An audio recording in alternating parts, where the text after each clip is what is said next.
نكاح مبارك زواج مبارك. Assalamu alaikum. I welcome you back to the program, Better Half or Better Halves. And we'll continue our question answer session regarding marriage. Are there any other sisters who have any questions? Assalamu alaikum. Wa alaikum assalam wa rahmatullahi wa barakatuh. What is the duty of the daughter to her parents after marriage? Should she obey them or her husband? This is the question that what is the duty of a daughter to her parents after she married? Should she obey the husband or the parents? I feel she should obey both. The best is obey both. But if there is a conflict, who is more important? But naturally, before marriage, obeying the parents is most important. After marriage also it's important, but once she gets married, she goes to a different family. So if there is a conflict between both, we have to see that who is more on the Qur'an and Sunnah. Is it the husband or is it her parents? So based on that, she makes the decision. But if both are neutral, both are not against the Qur'an and Sunnah, then you try and convince either of them that to change their views so that you can follow both your parents and satisfy your husband. But if there is really a conflict and both are not against Qur'an and Sunnah and yet, so but naturally the tilt goes more towards your husband after marriage. Little bit more because you have a family to look after, but that does not mean you neglect your parents, you disobey your parents. Only if the conflict is such that both are on the Qur'an and Sunnah and then you have to choose between one of them. So it's preferable you satisfy both. At the last resort, if you have to take a balance, but now the balance tilts more towards the husband because he becomes your immediate family, not that your parents are not. But at the same time, if you can convince your husband and yet obey your parents, that is the best. Hope that answers the question. Any sisters have any questions? Assalamu alaikum. Wa alaikum assalam wa rahmatullahi wa barakatuh. Why is the Ida period after the death of a husband is longer than the Ida period after the divorce? Sister has a question that why is the Idda period after the death of a husband longer as compared to the Idda period after the divorce? In both the Idda, as the Quran says in Surah Baqarah chapter number 2, verse number 228, that when you divorce your wife, there is the Idda period of 3 menstrual cycle or 3 monthly periods. But when a person dies, the Quran says that after your husband expires, the Idda period is for 4 months, 10 days. So the Idda period after a husband expires is 1 month, 10 days longer. For divorce, it's 3 months.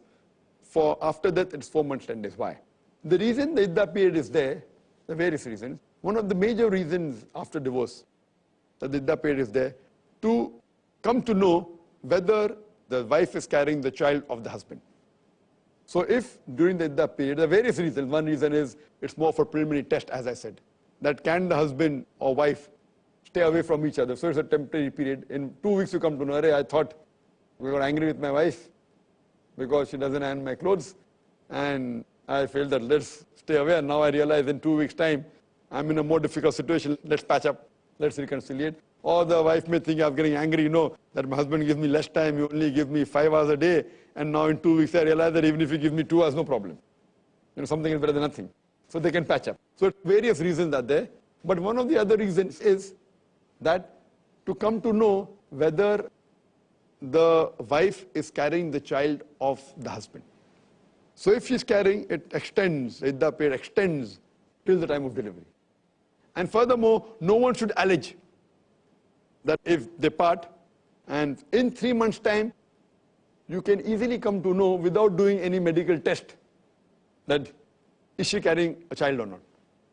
In the olden days, there were no examination like what we have. Ultrasonography, amniocentesis, various pregnancy tests. Amniocentesis for sex determination. You don't have the pregnancy test like we have today. But pregnancy is not the only reason. But at that time, 3 months is sufficient to come to know whether the woman is carrying the child of the husband or not.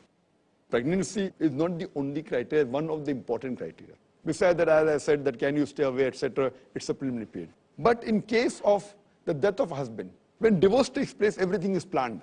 Planned means divorce doesn't take place suddenly. First, there's mutual consultation between husband and wife if you go according to the correct sunnah. If you go to the wrong bidah style, talaq, then it may take place in a second. You get angry and you start, which is not Islamic at all. It's talaq bidah, as I discussed last time. If you go to the Islamic procedure of talaq, First, there's mutual consultation between husband and wife. Then, if it cannot be solved, then you appoint an arbiter. Then you wait. Then normally divorce takes place. It takes weeks and months, sometimes even year. So it is planned and you know something is going on. And then there is the period for 3 months. Compared to in a case of husband dying, most of the time it's sudden death. Maybe an accident, maybe he has a disease. Some rare cases he is terminally ill and you know he's dying slowly, but the chance is less. So most of the time in death, you don't expect your husband to die. So here the wife is in a state of mental shock. So besides coming to know whether she's carrying a child in which 3 months is sufficient, so no one lays an allegation on her that she has a little sex billah with some man, and after the husband has died, she's carrying a child of someone else. So iddah period is a period to know whether she's carrying the child, one of the reasons. But why is it 1 month, 10 days more? Because when the woman undergoes a sudden loss or shock that she does not have a husband, this time is given for her to settle down. That's the reason during the iddah she cannot make any contract to marry someone else. And if she makes it, it's not valid. After the iddah is over, because maybe she's in a state of shock and someone says, I want to marry, she says she is not secured, she is very scared, and she may agree to marry someone who's not good also. So the iddah period is extended. So 4 months, 10 days is sufficient to let the mental shock come down, for the woman to come in normal state, so that she can take the decision to remarry. So it's a longer iddah, longer waiting period, and she can take a much wiser decision whether she has to marry again, who she chooses, etc. That's the reason for the iddah after death of a husband is longer as compared to divorce. Hope that answers the question, sister. Any other gents have any questions? Any brothers? Oh, mashallah, Arshi. Assalamu alaikum. So I've consulted a wife. Wa alaikum salam. Many young men today, they give priority to their careers as opposed to getting married soon. So they wait till they're in their mid-30s or 40s, and they wait too long to get married. So is there any specific thing on this that you may shed some light? Brother, that's a good question. That many a times today the youngsters, they give more preference to their career rather than marriage, and they say, I want to make my career. Mujhe mere pair pe khada hona hai. So I said, why in the teenage also you can stand on your feet? The other says, I want to stand on my own feet. That means I want to actually be financially independent. That's what they mean. They want to be a doctor or engineer or start doing a good job where they earn. So normally by the time they are settled and good job, it becomes past 30s or late 20s. That's also very early. Past 30s or mid 30s, early 30s. So how important is it to establish your career before you get married? See, marriage is part of life and career is also part of life. I feel a person should not delay the marriage just because for career or even for education. Fine, I'm not saying that he should get married in his teens. If he's mature, if he wants, he can. Islam gives permission once a person has reached puberty, he or she can. But don't delay it too much, as the beloved Prophet ﷺ said. Mentioned in Sahih Bukhari, volume number 7, in the book of Niqah, chapter number 3, hadith number 4, that, oh young people, whoever had the means to get married, they should get married. Help you to lower your gaze and guard your modesty also.